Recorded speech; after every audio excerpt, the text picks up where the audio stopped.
Good morning. I'm Daga McDowell in for Maria Bartiromo. It's Monday, October 23rd. Your top stories at 8 a.m. Eastern. Time to tackle tax reform. President Trump outlining his bold vision to spur economic growth in his exclusive one-on-one interview with our Maria Bartiromo. I think that we're going to have the votes for taxes. And I will say the fact that health care is so difficult, I think makes the taxes easier. The Republicans want to get it done. And it's a tremendous tax cut. I mean, especially for the middle class and especially for business. We'll have more from the president's interview with Maria as we look at whether Congress can actually get this done. Meantime, earnings season kicking off big time this week, or kicking into high gear, rather. 177 companies in the S&P 500 will report this week. 12 Dow stocks. Futures are showing gains across the board, holding steady for the most part all morning long, with the Dow, S&P, and NASDAQ starting today at all-time highs, all three of those gauges. In Europe, we have gains across the board. It looks like a bit of a pullback in the buying. We still have green across the screen, but the CAC 40 in France now only up 1/3%. In Asia overnight was mostly gains, with the Nikkei being the biggest gainer there, up more than 1%. The deserters' defense, Bo Bergdahl, claims that returning to the United States was just as tough as his 5 years in Taliban captivity. More from his revealing new interview ahead on the day of his sentencing at Fort Bragg. Tesla charging into China, the electric car maker reportedly setting up shop in Shanghai. What the move could mean for the electric car industry as a whole. Billionaire Mark Cuban targeting President Trump. Cuban says he's considering a presidential bid as a Republican. We'll take a look at his chances. And protests on any given Sunday of dozens of NFL players taking a knee during the national anthem. President Trump just weighed in on the controversy, tweeting, quote, 24 NFL players continue to kneel during the national anthem, showing total disrespect to our flag and country. No leadership in the NFL. The latest trouble for the league ahead. In the NFL, can't stop the feeling. Pop superstar Justin Timberlake headlining the halftime show for the first time since his controversial performance with Janet Jackson back in the day. Can he bring back football fans? He brings the sexy back, but what about football fans who are protesting the NFL? Here to break it all down with me, national political reporter for Real Clear Politics, Caitlin Huey-Burns, Kingsview Asset Management Chief Investment Officer Scott Martin, and former economic advisor to President Obama, 32 Advisors founder Robert Wolf. We're all Justin Timberlake fans, I think. Absolutely. Yes. Thumbs Super up. talented. Yes, indeed. I was at the 04 Super Bowl.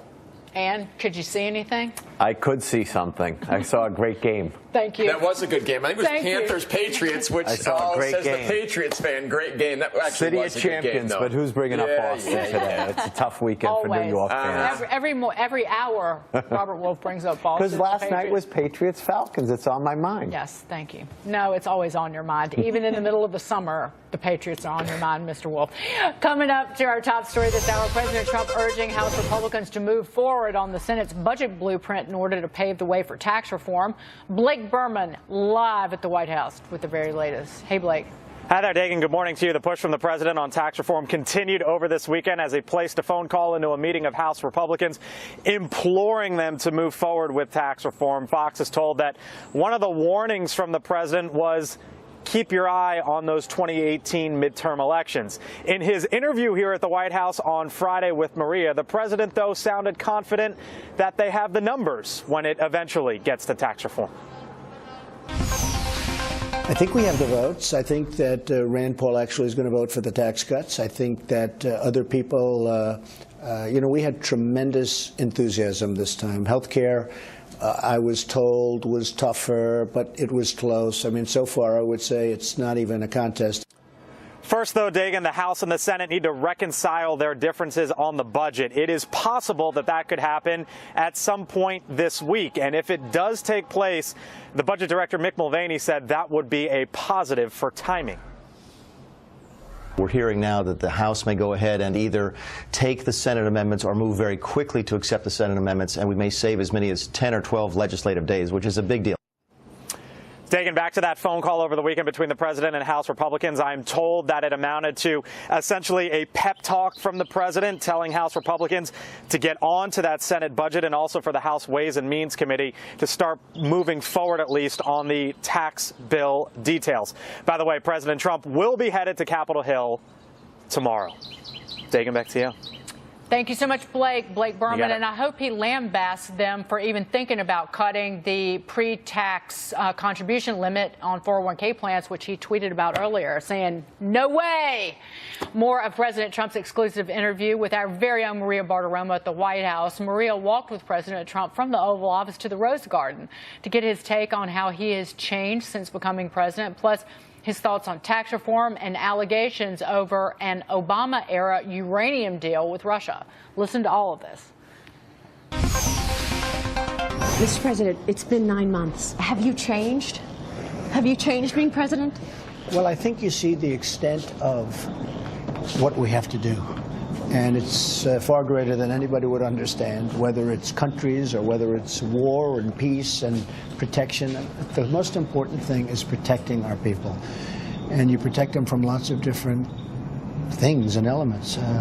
We've done a great job with ISIS. We've done a great job with, I think our military is getting stronger, stronger, stronger.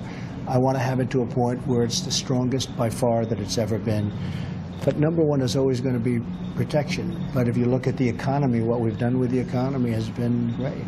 And regulations down to a level that nobody's ever seen. I mean, nobody's done anything near what we've done. We've actually had a lot of legislation passed. A lot of people say, oh, gee, you have to get the taxes, you have to get the health care. They're two very biggies. But we have, we've passed legislation that I think more than almost any other, for the 9-month period, more than any other president. They said Harry Truman, but now we've passed Harry Truman. I looked at the Federal Register. You're absolutely right. Yeah. You're down 30%. You mentioned the tax plan inside.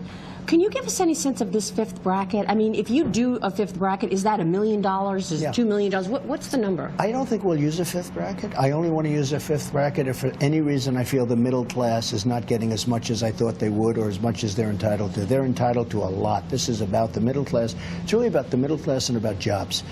And if I feel that the middle class is not getting what I want them to get, and that's going to be a lot because I want them to get really a lot, then I'm going to do a fifth bracket, which will give them more. There's a report that your legal team is saying, yes, do an interview with Robert Mueller. Is that what you're going to do? I don't know. I mean, nobody's asked me to do that. There is no collusion, I can tell you that. Everybody's seen that. You know, you have Senate meetings, you have Senate hearings, and nobody has asked us to do interviews anywhere. They have found no collusion. In fact, the other side even admits it. They come out of these hearings, whether it's Senate or whether it's the House, and they say, is there collusion? Everyone looks at like there's no collusion. I had this from the day I came to office, and maybe, I don't know, maybe before I came to office, which actually is very unfair and actually very bad for the country. But there's zero collusion, and everybody knows it, and everybody admits it. So that's the way it is. I will say this, the uranium situation with Russia getting uranium, they better look into that. That is looking like a very serious situation. Is he going to look into it? I don't know. I mean, I don't know. That's up to them. But I can tell you Senator Grassley wants to look into it and others do. But that's, to me, a very, very serious charge. Robert, you are a former economic advisor to President Obama. What do you think about President Trump's comments on this uranium deal, which, again, he brought up last week? Yeah, I'm just not familiar with the details. I'm not surprised that President Obama has been attacking, President Trump's been attacking President Obama on a whole slew of issues over his past 8 years. So it's not surprising that he may bring something up that can impact President Obama. I'd be surprised that they'll be taking it up in judiciary. It seems like they have a lot of things on their plate, but we'll see. Yeah, including the issue which kind of came up again, Jim Comey and the letter that was drafted before Hillary Clinton was exonerated, and the timeline. Even Trey Gowdy was talking about this timeline doesn't make any sense. I think it's more important maybe that he signs the sanctions against Russia that has been approved by Congress and was supposed to be signed on October 1st. than we're worrying about this uranium deal in Russia. I think there's other things that are more concerning. And like you said, the agenda is obviously one of, but that was one of the more controversial deals that was done in the last few years of the Obama administration. You got to admit that. I mean, that was something that, on both sides, I feel like there was a little bit of, okay, did we really? I think he brought it up in our best interest. It was during the press conference. It was during the impromptu press conference with Mitch McConnell last week, where they covered an incredible amount of ground. I listened to it on the radio, and I thought, I was wondering what was going through Mitch McConnell's head during that. Well, President Trump is the gift that keeps on giving. If you're a reporter, stay tuned for more of Maria's.